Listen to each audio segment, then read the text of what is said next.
Welcome into Aljo Madden here on Picks and Parlays. Today I'm joined by Dan Kais. Today we're talking the 3:30 Eastern matchup between USC and Oregon on CBS. This is going to be an interesting one here to see if USC can hang with Oregon. Playoff implications on the line for both of these teams. Once a 9.5, we're now starting to see a 10 line pop there for Oregon. That total 58.5 at open. We're seeing it shoot up to 59.5, Dan. Firstly, how's your morning starting? And secondly, what do you think when you look at these lines?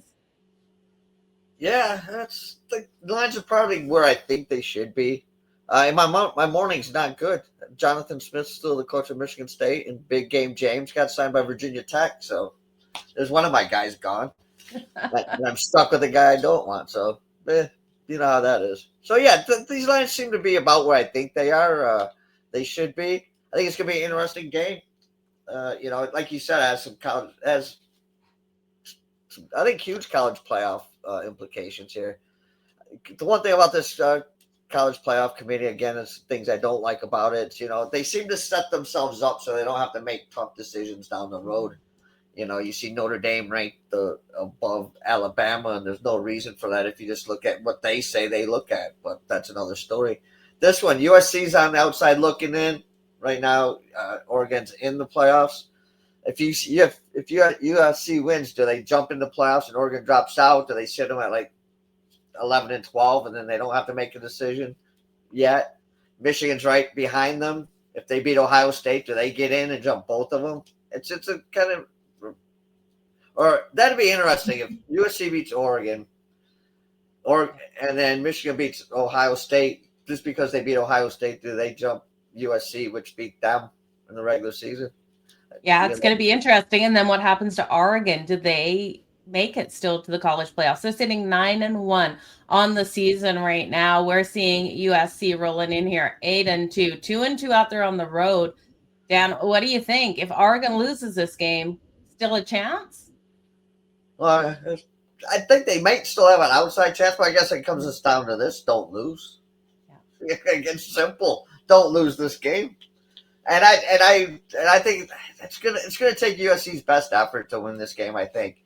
Last week I think I did a video on the Iowa USC game, and I said I called Iowa to win it outright, and they had a good lead on USC.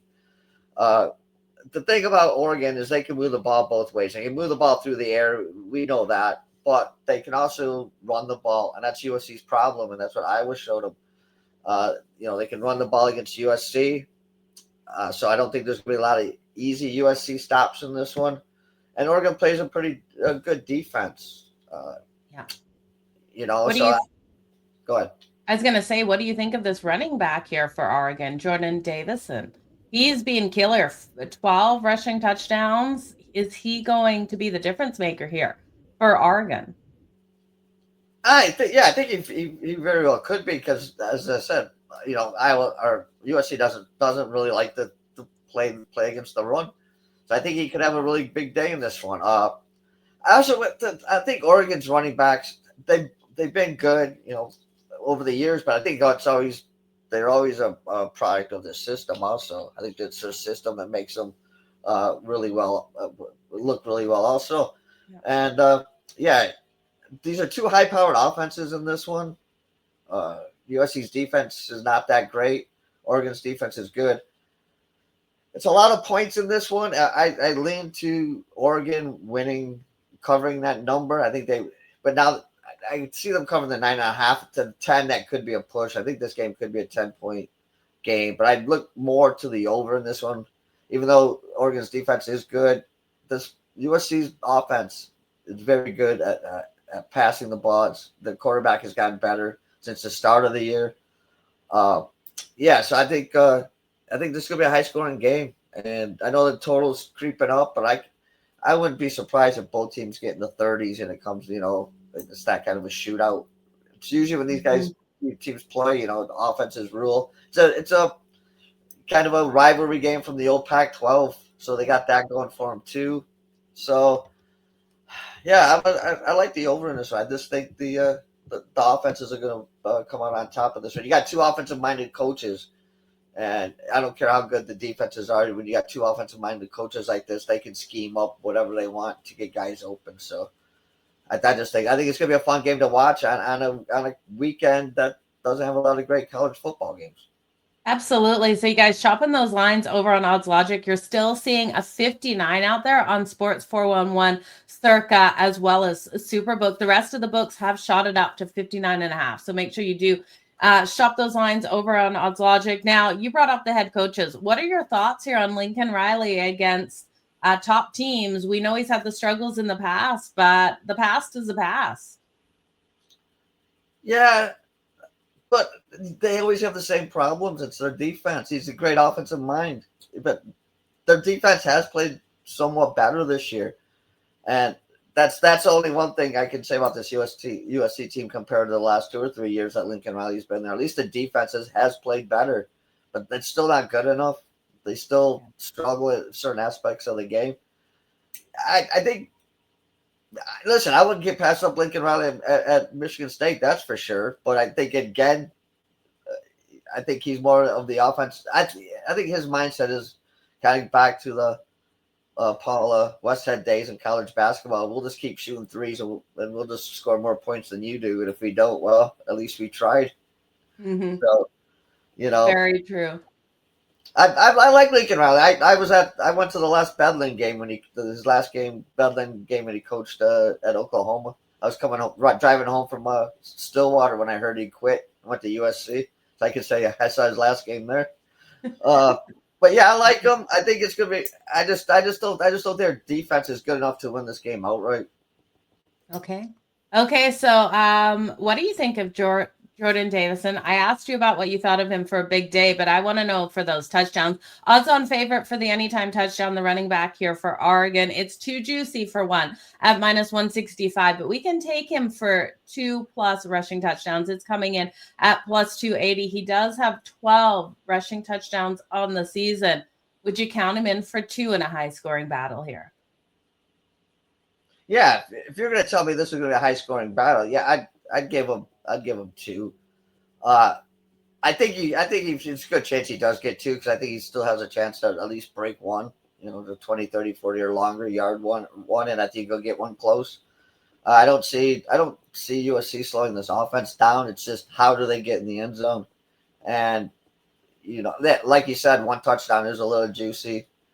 I personally would probably play both because I don't mind playing 160 on a bet that I think has got a really good chance of hitting, and I don't see really anybody else. The only problem you get is if Dante Moore runs it in, but I would definitely take Davidson for 1 and 2 touchdowns. Now, could you see a parlay piece for Davidson for the 1 touchdown if we parlayed it with maybe Dante Moore for the other? Dante Moore, interesting to see. He's +220 for the anytime tutty. So if we take Jordan Davidson for 1 touchdown and Dante Moore for another, that's coming in at +455. This is picks and parlays, Dan. Are we going to go there? Well, you know what happens when we do anytime touchdowns? None of them don't cash. None of them score. None of them score. None of them score. So I don't know.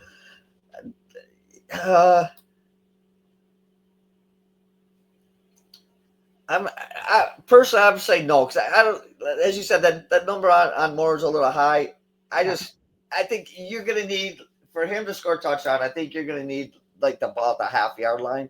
I still think they'd give it to Davison, and also, or you need Moore to break one and on a scramble drill and. I like him as a quarterback.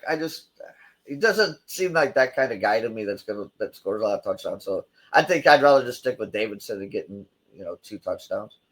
Davison for the 2+ touchdowns. Okay, if you guys are looking for Dan Kaiser's best bets, head on over to Picks and Parlays. Over there, you can grab the Weekend Warrior package. This weekend, get every football play from your Picks and Parlays handicapper of choice. You'll get Dan's plays for Saturday and Sunday. So that's college football and professional for only $49, you guys. As an added bonus, he's going to add in those plays on a Monday, anything he loads as well, and no extra cost. So one thing to note on this, you want to jump in as soon as you're seeing this because once those plays are released, you're going to get an email notification and you'll get the best of the line. So Dan, I'm going to give you the floor one more time. Your best bets in this one, USC versus Oregon. The floor is yours. My best bet on this one would be the over. I just think these offenses would be better than the defenses. As we talked a little bit earlier, I'd take the Oregon running back Davison. I'd take him for both. We talked about 2+ touchdowns at the nice plus money, but I'm a gambler, so I'll take the anytime touchdown at -1. I think it's -165, -160. I think he will score a touchdown in this game. And then you just don't hope. I guess if you play the over, if you play anything, you just hope you don't get the Oregon rain in this one, because sometimes they get some big rainstorms out there and it throws havoc into these games. But I just think Oregon's the better team overall. I just don't think USC's defense can withstand the Oregon offense, and I'd probably play play Oregon minus the 9.5 for a little bit. Also, I just think they're overall the better team, and they got something to prove. They need those style points for the playoff picture. So I think Lanning won't take his foot off the gas in this one. Okay, there we go, you guys. You've heard it. Dan Kaiser rolling with Oregon, laying the points at 9.5, not at the 10 though, as well as the over in this game. I'm going to put a little bit of money here, Dan, as well on Oregon's team total. That's coming in at 34.5. This is the team I trust the most to put those points up on the board. I'm going to go, because I threw it out, and you can laugh at me next week. I'm going to take Dante Moore and Davison for the Anytime Tutties parlay together at plus 455. It's Starbucks money. If I'm grumpy next week, you guys know why, because I lost my Starbucks money on this bet this weekend. But until next time, you guys, stay hot. Let's make some freaking money. We'll see you soon, Dan. All right. Sounds good.